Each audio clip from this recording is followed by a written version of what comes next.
Neden geceler bu kadar sessiz? Neden rüyalar neden bu kadar uzak? Neden derler iyiler çok yaşamaz? Al bu canım senin, al senin olsun.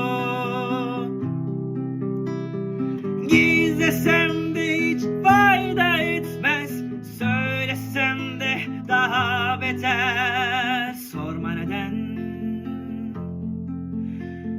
sorma neden. En derinde, en son arzum şu halinde sana yakın olsam yeter. Sorma neden.